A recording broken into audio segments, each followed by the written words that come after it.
Thank you Lord, thank you Jesus. Hallelujah. तो प्रभु का धन्यवाद हो।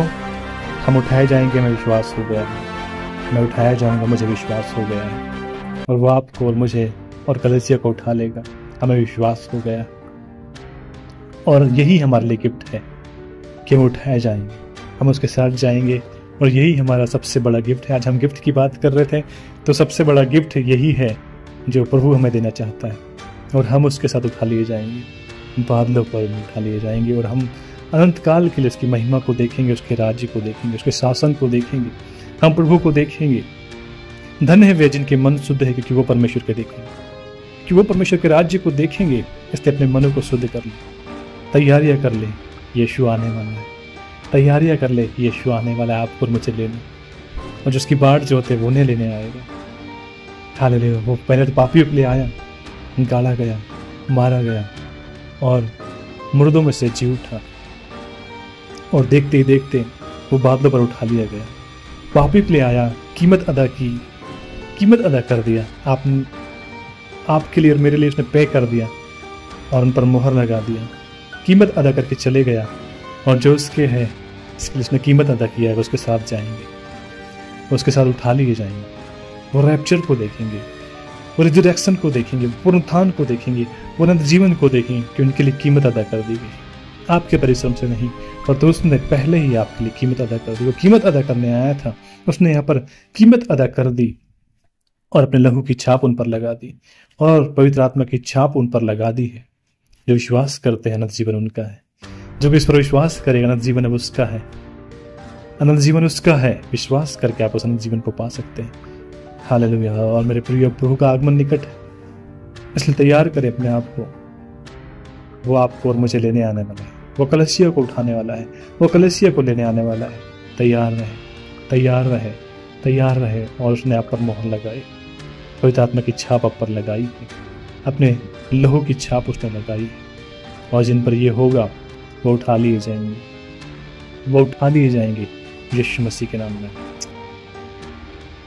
करते हैं तो हमारा प्रभु न्याय करने वाला प्रभु है, परंतु यहोवा सदैव सिंहासन पर विराजमान रहेगा। परमेश्वर सदा अपने सिंहासन पर विराजमान रहेगा और वो न्याय करने वाला परमेश्वर है।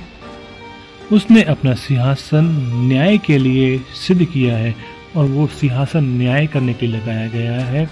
और परमेश्वर ने प्रभु यीशु मसीह को न्याय करने का सारा अधिकार दे दिया है। और प्रभु यीशु मसीह ही जाति जाति का न्याय करेंगे। सब लोगों का न्याय होगा। उनके कामों के अनुसार पुस्तकें खोली जाएगी।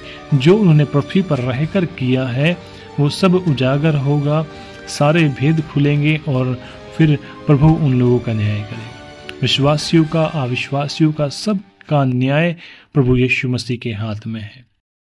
प्रभु यीशु मसीह ही न्याय करेगा और सब जाति जाति के लोग उसी के सामने इकट्ठा किए जाएंगे। वही जगत का न्याय करता है और वो न्याय करेगा।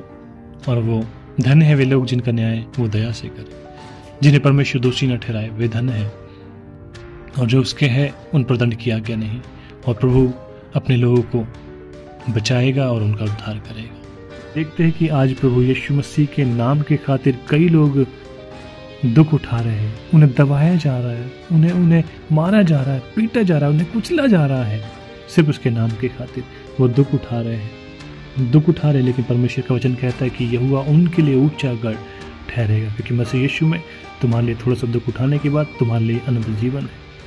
जब तुम्हें मसीह यीशु के नाम से सताया जाए तो दुखी मत होना, परंतु आनंदित होना, क्योंकि स्वर्ग में तुम्हारे लिए बड़ा प्रतिफल है, बड़ा प्रतिफल है। और परमेश्वर आपको इसका बड़ा प्रतिफल देगा।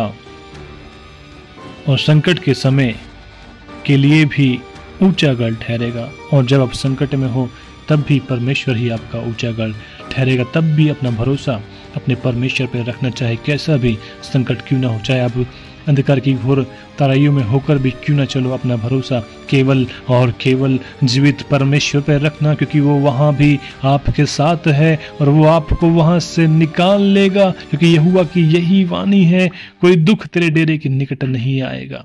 और परमेश्वर आपको छुड़ाएगा, वो आप पर दया करेगा और आपको ऊंचे स्थान पर लेके जाएगा। ऊंचाई पर लेके जाएगा, ऊंचे पर लेके जाएगा, क्योंकि आपने उसके नाम को जान लिया है।